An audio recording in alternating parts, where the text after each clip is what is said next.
नमस्कार दोस्तों, कहानी कमल में आपका स्वागत है। आइए कुछ पल गुजारते हैं कहानी कमल के साथ, क्योंकि आप श्रोता हैं खास। आज सुनिए हमारी लेखक मित्र मंडली की सबसे वरिष्ठ और अभिभावक स्वरूप श्रीमती निशी पाल सूरी जी की लिखी कहानी बाबूजी की पासबुक। कहानी शुरू करने से पहले छोटी सी रिक्वेस्ट है, वीडियो को लाइक करें, चैनल को सब्सक्राइब करें और कमेंट करके अवश्य बताएं इस चैनल पर की कहानियाँ आपको कैसी लग रही है। तो आइए सुनते हैं बाबूजी की पासबुक। राजीव ने दफ्तर पहुंचकर सबसे पहले वॉइस मेल पर रिकॉर्ड हुए संदेश सुनने चाहे। पहला ही संदेश सुषमा का था, वही चिरपरिचित तीखी आवाज़ और शिकायती लहजा। तुम्हारी बहन की ईमेल है, पढ़ लो। फिर कुछ धीमी आवाज़ में बुदबुदाते हुए कहा था, पता नहीं यह मेल मेरे पास भेजने की क्या तुक थी। दूसरा संदेश रजनी का था, भैया आपका मोबाइल बंद था और घर के फ़ोन पर भी कोई जवाब नहीं मिल रहा था, सो ऑफिस में ही फ़ोन कर रही हूँ। फिर रुआंसे स्वर में कहा, बाबूजी को दिल का दौरा पड़ा है भैया, वे सीरियस हैं। अरुण और मैं पहुँच गए हैं, दीदी को भी खबर दे दी है। और वह सुबकने लगी। राजीव ने झट से ईमेल पढ़ी। दीदी ने लिखा था, सुषमा, राजीव, अभी अभी रजनी का फ़ोन आया है। दिल का दौरा पड़ने से बाबूजी सीरियस हैं, वे आईसीयू में हैं। अरुण और रजनी तो पहुंच गए हैं, मुझे भी आज दोपहर की एक टिकट मिल गई है। तुम्हारा फ़ोन नहीं मिल रहा था, इसलिए मेल भेज रही हूँ। धक से रह गया राजीव, सिर पकड़कर बैठ गया। अचानक उसे याद आया कि रात बहुत देर से आया था, इसलिए उसने घर का फ़ोन और अपना मोबाइल बंद कर दिए थे और फिर ऐसी गहरी नींद में सोया कि कब सुषमा और अश्विन घर से निकले वह जान ही नहीं पाया। जरा संभलने पर उसने सुषमा को फ़ोन किया। हेलो सुषमा। हाँ बोलो। अब उसकी आवाज़ कुछ शांत थी। तुमने मेल पढ़ ली? हाँ पढ़ ली। तो क्या सोचा है? सोचना क्या है, तुम्हारी बहनें तो पहुंच ही गई है, तुम भी सोच लो। फिर जरा रुक कर बोली, मेरा जाना तो होगा नहीं। क्यों? क्यों क्या? प्रश्न के उत्तर में प्रश्न ही आया, कठोर स्वर में। फिर बोली, तुम्हें पता है राजीव कि अश्विन का स्कूल है, फिर 1 महीने के बाद जब उसकी छुट्टी होगी तो उसे साथ लेकर मुझे मम्मी डैडी के पास इंडिया जाना है। बार बार छुट्टी नहीं ले सकती मैं। राजीव हक्का बक्का रह गया, फिर भी साहस बटोर कर हकलाता हुआ सा बोला, एक बार सोच लो सुषमा प्लीज़। अब सोचना क्या है इसमें? और फ़ोन पटक दिया उसने। मरमहात राजीव चुपचाप आंखें बंद करके बैठ गया। जल्दी ही जरा स्वाचित होने पर उसने अपना कार्यक्रम तय किया, फ़ोन करके अपने सीनियर को सब बताया और घर जाने की बात की। ट्रैवल एजेंट को फ़ोन कर किसी भी एयरलाइन में कोई भी टिकट दिला देने को कहा। तब अपने दोस्त सुबोध को फ़ोन पर सारी स्थिति से अवगत कराया। ऑफिस से बाहर आकर एक टैक्सी को रोका, अपना पता बताकर पिछली सीट की बैक से पीठ टिकाकर बैठ गया। बार बार माँ और बाबूजी की सूरत आँखों के आगे आने लगी। इस समय मुझे उनके पास होना चाहिए था। पता नहीं कब तक पहुँच पाऊँगा, कहीं मेरे पहुँचने तक नहीं, इसके आगे वह नहीं सोच सका। यह दूरी पहले कभी इतनी नहीं अखरी थी। फफक फफक कर रो पड़ा वह। समझ नहीं पा रहा था कि यह रोना बाबूजी के लिए था, अपनी विवशता पर था या सुषमा के व्यवहार पर। लेकिन सुषमा तो थी ही स्वार्थी और आत्म केंद्रित। न उसके मन में किसी के लिए कोई प्यार था, न आदर और ना ही कोई सहानुभूति। राजीव और राजीव की भावनाओं के लिए उसके मन में कोई जगह न थी। सुषमा के लिए उसका महत्व तो बस रुपए कमाने वाली एक मशीन जैसा ही था, जिसे अपने आराम और ऐश पर खर्च करने का पूरा अधिकार था।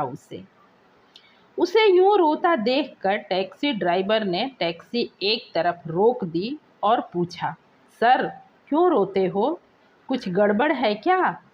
अब राजीव ने चौंक कर देखा। वह ड्राइवर अंग्रेज नहीं था। उसके हमदर्दी भरे शब्द सुनकर उसका रोना और भी बढ़ गया। साहब जी, मैं आपके लिए कुछ कर सकता हूँ क्या? मेरे फादर बहुत बीमार हैं, बस प्रार्थना करो कि मुझे टिकट जल्दी मिल जाए और मैं घर पहुंच जाऊं। आगे के शब्द आंसुओं में डूब गए थे। अल्लाह सब ठीक करेगा साहब जी। आप कहाँ से हो, पाकिस्तान से या इंडिया से? इंडिया से।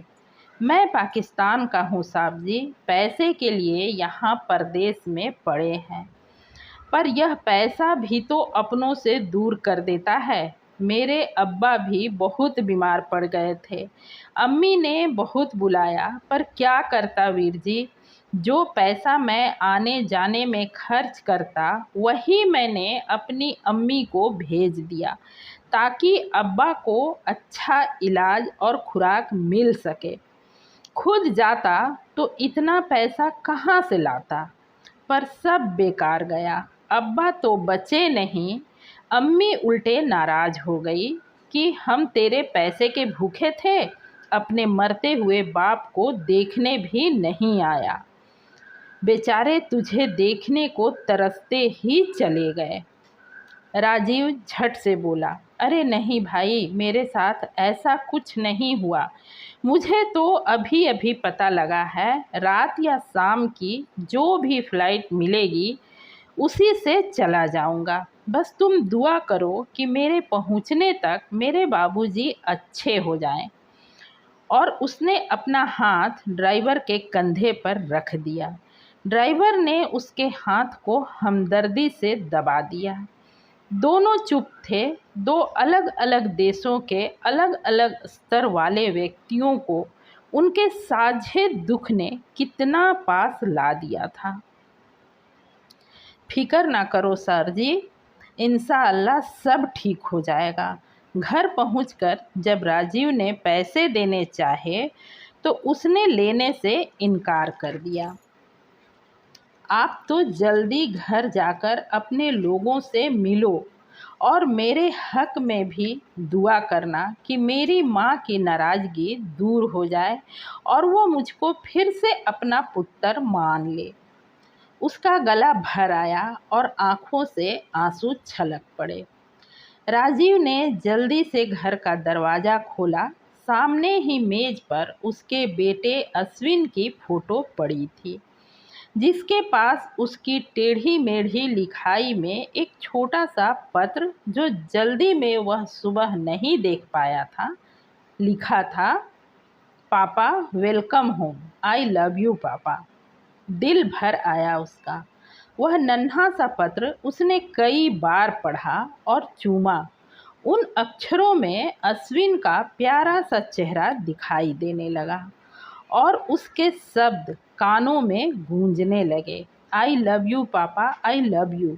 एकाएक वह चेहरा बाबूजी के चेहरे में बदल गया और वह कहने लगे, बेटा जल्दी आ जाओ, मैं तुम्हारी राह देख रहा हूँ, देर मत करना। आई लव यू बेटा, आई लव यू। राजीव का हृदय रो पड़ा। मैं आ रहा हूँ बाबूजी, मेरा इंतज़ार करिए, मैं जल्दी आ रहा हूँ। जल्दी जल्दी उसने सूटकेस में कपड़े डाले और सफ़र के लिए अन्य ज़रूरी चीज़ें भी रख ली। यह सब करते करते 2 घंटे बीत गए। तभी ट्रैवल एजेंट का फ़ोन भी आ गया कि शाम के 7 बजे की फ़्लाइट से एक टिकट का इंतज़ाम हो गया है। उसका आदमी एयरपोर्ट पर ही दे देगा। सुनकर लगा कि दूरी अब कम होने लगी है। किचन में जाकर देखा तो फ्रिज में खाने को कुछ भी नहीं मिला। एक ग्लास जूस ही पी लिया। 7 बजे की फ्लाइट, यानी 3:30 बजे तक रिपोर्ट करना होगा। ज़्यादा वक्त नहीं था। अपना प्रोग्राम बताने के लिए सुषमा को फ़ोन किया तो सुनकर वह चीख पड़ी, यह क्या, आज ही चले जाओगे? अश्विन को मिले बगैर? कैसे बाप हो तुम? हमने वीकेंड के लिए कितने प्लान बनाए थे। 4 दिन के बाद रात को तो तुम वापस आए हो। मेरी भी तो सुनो। अब जो होना है वह तो होगा ही। हम भी देख लेंगे क्या करें। और हाँ, पैसे सोच कर रखना। हाँ हाँ, मैंने काफ़ी पैसे रख लिए हैं, फिर क्रेडिट कार्ड्स तो हैं ही। थोड़ा आश्वस्त सा होकर बोला राजीव। वही तो कह रही हूँ, मुझे भी 1 महीने के बाद छुट्टी पर जाना है। सबकी गिफ्ट्स खरीदनी है, वहाँ अश्विन को घुमाना भी है, कुछ शॉपिंग करने का भी मन है। बस करो, चीख पड़ा राजीव। गुस्से से फ़ोन पटक कर उसने सूटकेस उठाया और निकल पड़ा। टैक्सी के चलते ही उसका मन घर की ओर दौड़ पड़ा। बचपन की यादों में खो गया वह।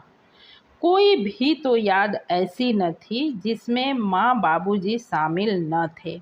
बोलना सिखाया उन्होंने, उंगली पकड़कर चलना सिखाया उन्होंने, सब कुछ तो उन्हीं ने सिखाया था।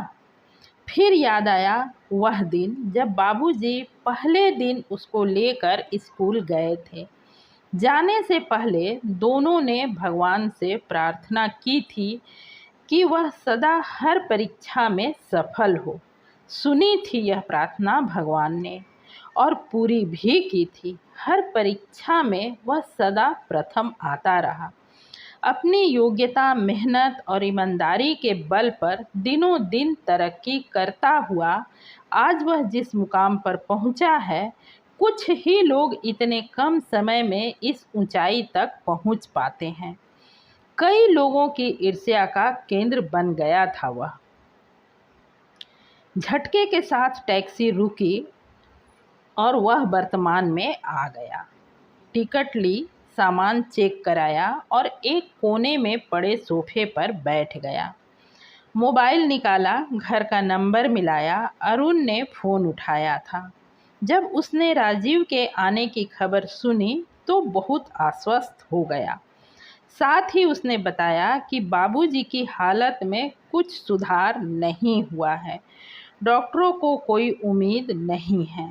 माँ और रजनी अस्पताल में ही हैं। दीदी भी चल पड़ी है। वह खुद भी कुछ ज़रूरी सामान लेने ही घर आया था। फ़ोन बंद कर वह फिर यादों में खो गया।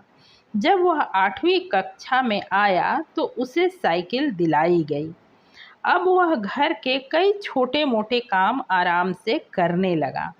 हर महीने अपनी पासबुक देकर बाबूजी उससे कहते, बेटा इसको अपडेट करा लाओ।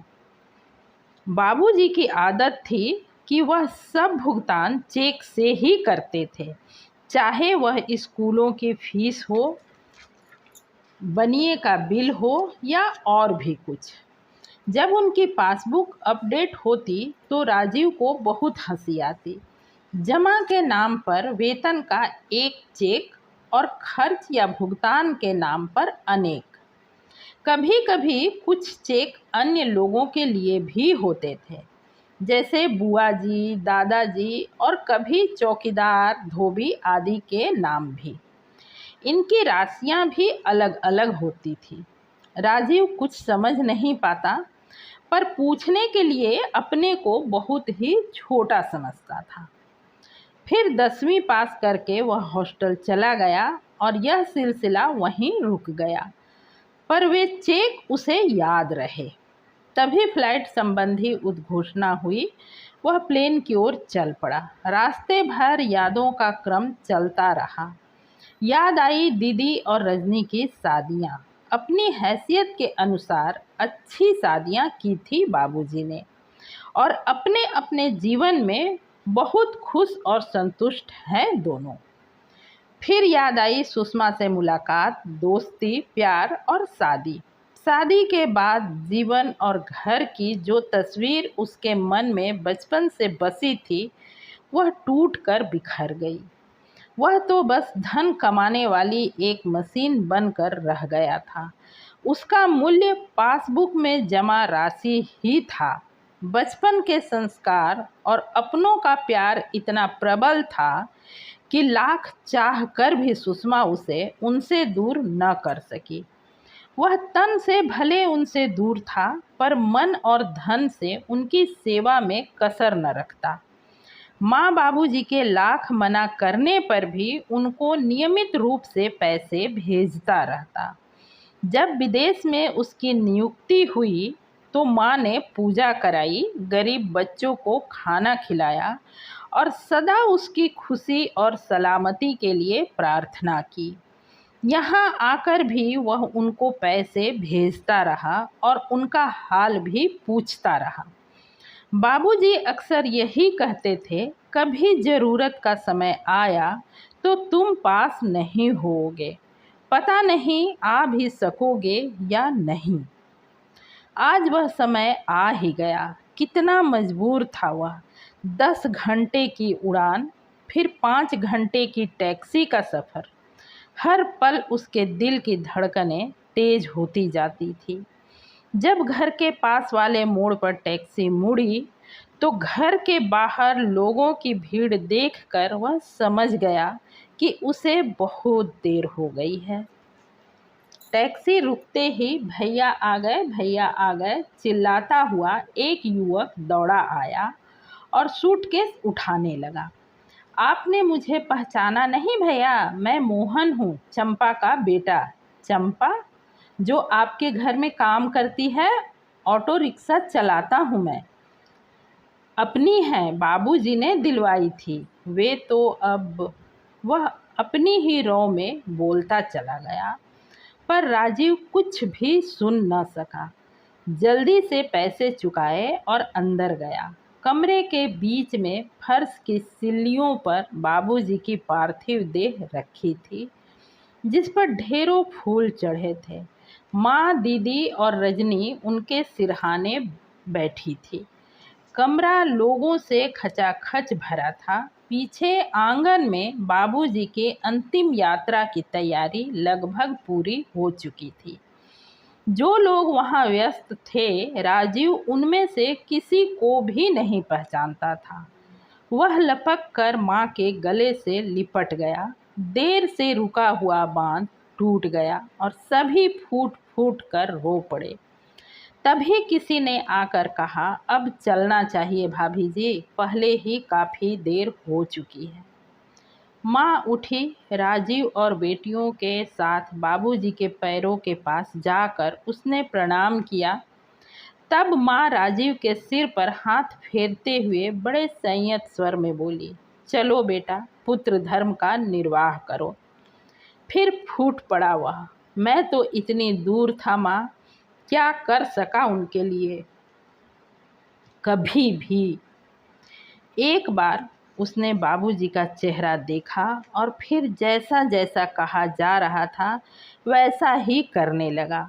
अर्थी को कंधा देने वालों में तो जैसे होड़ सी लगी थी। कोई भी तो पीछे नहीं रहना चाहता था। चकित हो रहा था राजीव कि एक साधारण सा दिखने वाला व्यक्ति इतना बड़ा और महान हो सकता है। अंतिम संस्कार के बाद जब सब वापस आए तो अंधेरा हो आया था।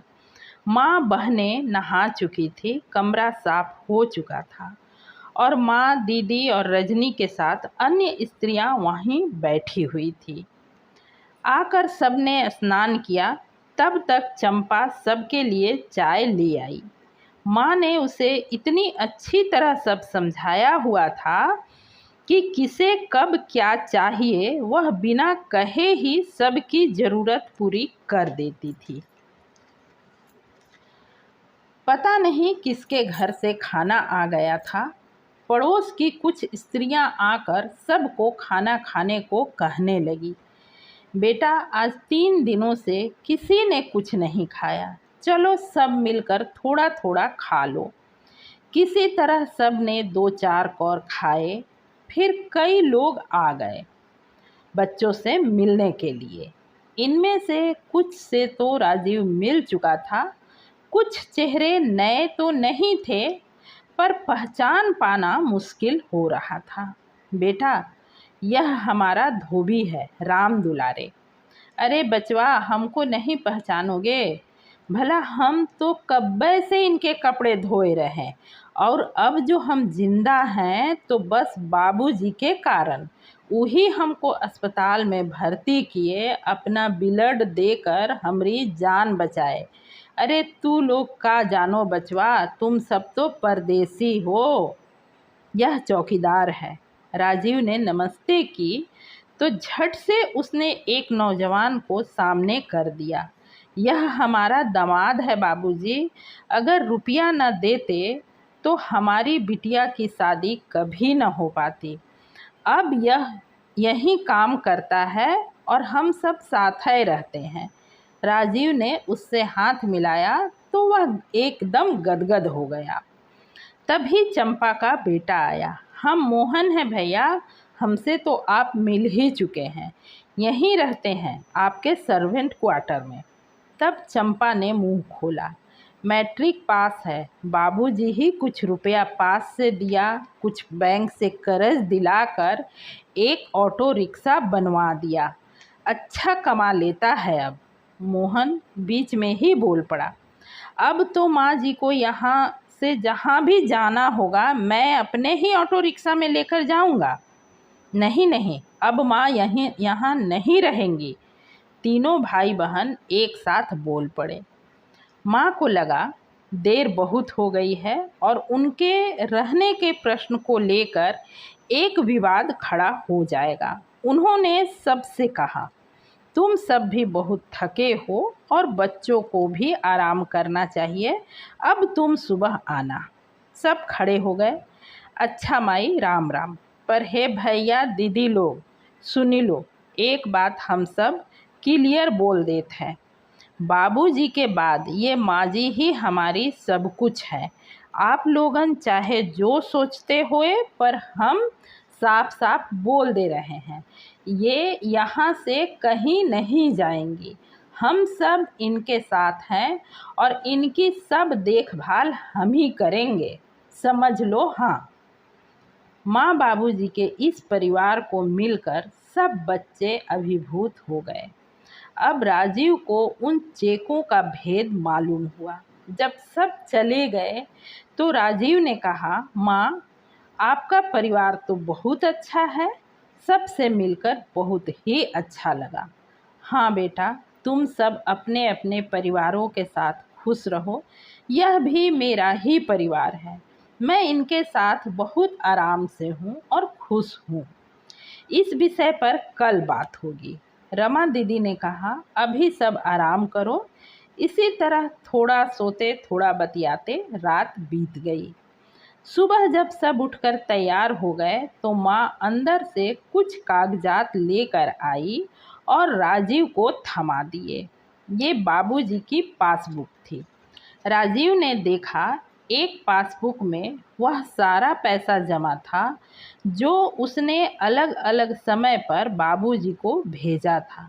यह क्या माँ, सारा पैसा वैसे ही रखा है, बस कुछ चेक किसी स्कूल या किन्हीं समाज सेवी संस्थाओं के नाम काटे गए थे और दाता के नाम पर राजीव का नाम था।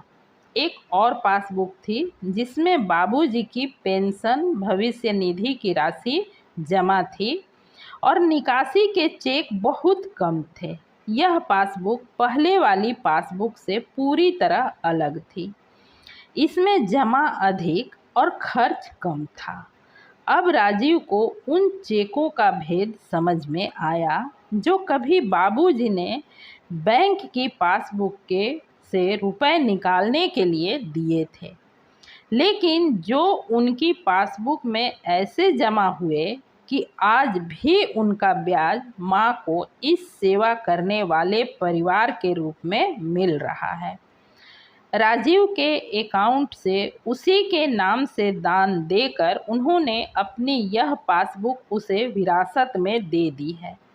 मन ही मन उनको प्रणाम करके राजीव ने प्रण लिया कि वह भी इसी तरह इस पासबुक को मेंटेन करेगा। समाप्त। चैनल को जरूर सब्सक्राइब करें।